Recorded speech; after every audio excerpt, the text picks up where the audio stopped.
Je vous demande donc d'accueillir et d'applaudir John Lasseter, accompagné de la productrice de Cars 2, Denise Wayne. C'est vraiment exceptionnel de les avoir à Paris pour notre plus grand plaisir. Ils viennent nous présenter leur nouveau bolide en exclusivité pour vous ce soir. Denise Wayne, productrice, et John Lasseter en sonore. Oui, absolument. Welcome. Will you give them any mics, sir? Les micros, s'il vous plaît. Oui, on peut les applaudir quand on fait le travail extraordinaire que John Lasseter dans le milieu de l'animation. Thank you very much. Merci beaucoup. Thank you. Sit down. Et quand John Lasseter dit on s'assoit en animation, bien entendu. This is Denise Ream, the producer of Cars 2, my buddy. Alors voilà, voici ma productrice et mon amie, ma copine, absolument. Well, John, we'll go to ladies first. I'm sorry, but we'll ask the first question to Denise. Well, Denise, these people obviously have seen your work without knowing it, but they don't know really who you are. So tell us a little bit about how you suddenly arrived in this man's world. Voilà, on connaît bien sûr John Lasseter, moins Denise qui a travaillé et œuvré entre autres pour Cars 2. Eh bien, je voudrais juste lui demander d'où elle vient, qu'elle se présente à vous.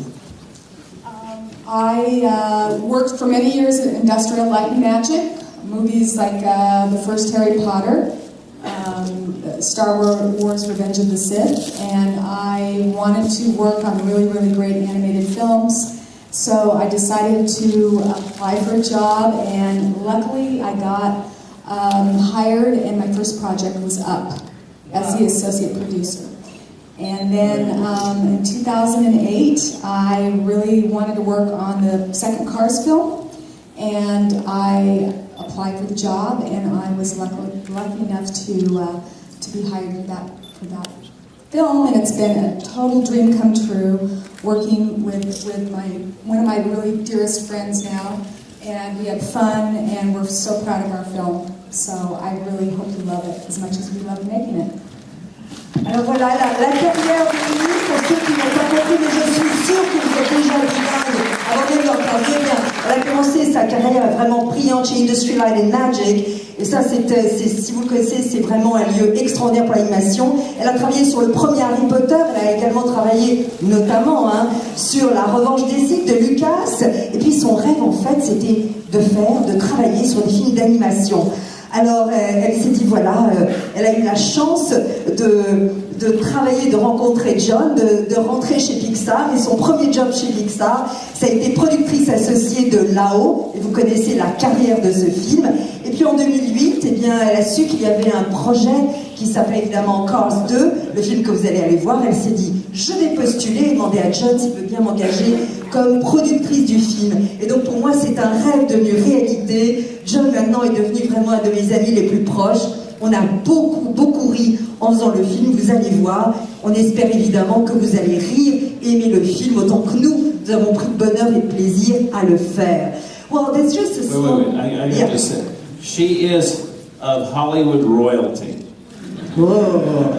Now coming from you, John, that says a lot. No, her grandfather was one of the great pioneers in Hollywood history. Tell a little about your grandfather, because they would like that.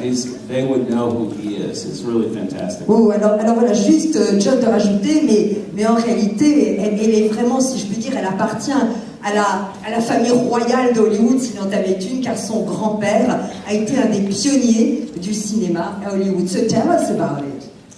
My grandfather actually worked at RKO for about 27 years. His name is Linwood Dunn, and Linwood Dunn, and he basically worked on the first King Kong. Any movie that came out of RKO, the first King Kong, he worked on It's a Wonderful Life, many great American films, The Great Race,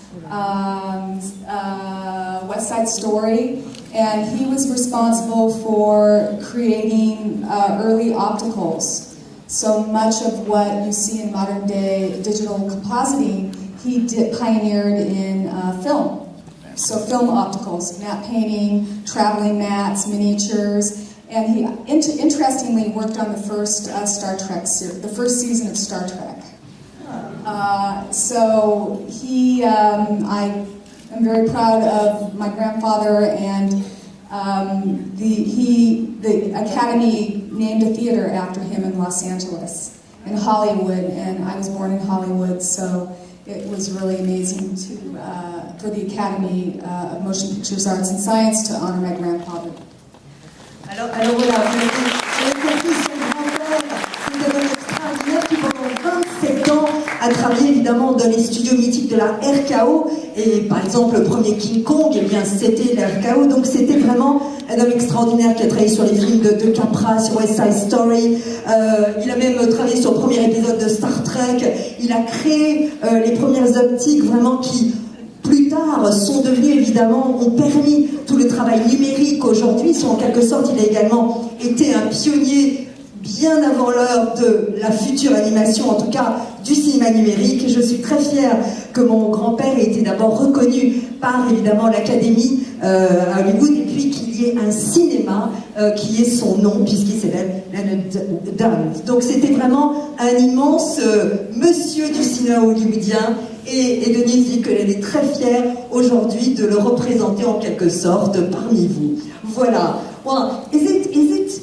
a real thing that how can you really produce a movie with such a genius like his? And can you actually produce a John Lasseter movie, really? Parce que je dis, voilà, on connaît quand même vraiment la patte créatrice de John Lasseter, et je voulais lui demander un petit peu avec humour si vraiment il était possible de produire quelqu'un comme John Lasseter, qui évidemment sait ce qu'il veut dès le départ. So tell us the truth. Is it possible?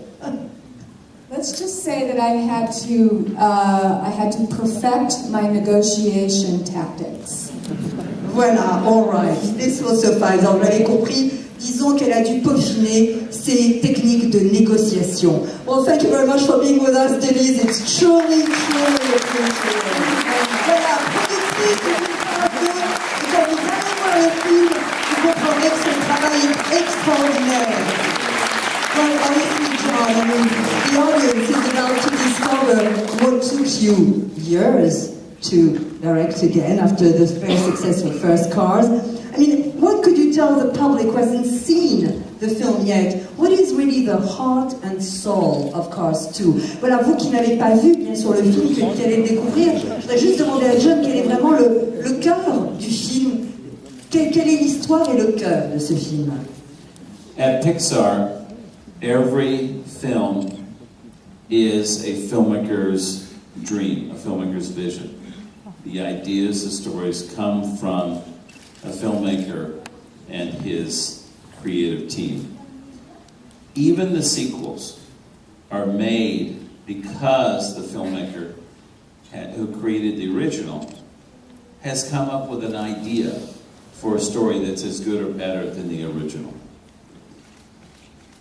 Sequels at Pixar are not made just to make more money. That's a typical Hollywood thing. At Pixar, they're made because it is a real artistic vision for another story being told with the set of characters and the world that they've created. And that goes for Cars 2. Alors voilà, à Pixar, vous l'avez compris, chaque film, vraiment, est le reflet du rêve et de la vision d'un réalisateur. Tout vraiment est basé sur les idées du réalisateur et de l'équipe créative. Et même les suites, eh bien, elles sont faites parce que le premier réalisateur, le réalisateur du film original, eh bien, a une nouvelle idée, et une idée qui soit au moins, je dis bien au moins, aussi bonne que l'idée qui a amené le premier Cars dans ce cas ici. Donc de nouveau, les suites chez Pixar ne sont jamais faites pour des questions d'argent. Ce sont avant tout, ce qui, vous le savez, est assez typique d'Hollywood. C'est avant tout vraiment la vision d'un réalisateur qui crée de toutes pièces une nouvelle histoire, de nouvelles émotions, avec bien sûr au cœur de cette nouvelle histoire les personnages et évidemment le monde dans lequel vous les avez rencontrés au début. Voilà ce que c'est qu'une suite chez Pixar. Alright, but in a few minutes when we'll discover this film, maybe some of you know, some of them I'm sure know, there's a big sequence about Paris. How special is Paris to you? Vous allez voir dans le film une séquence très particulière et formidable, et je vous conseille vraiment de bien regarder avec vos lunettes 3D les détails des monuments parisiens, je pèse mes mots. Eh bien, Paris prend une place très spéciale. Est-ce que Paris est également une ville très spéciale pour vous, John?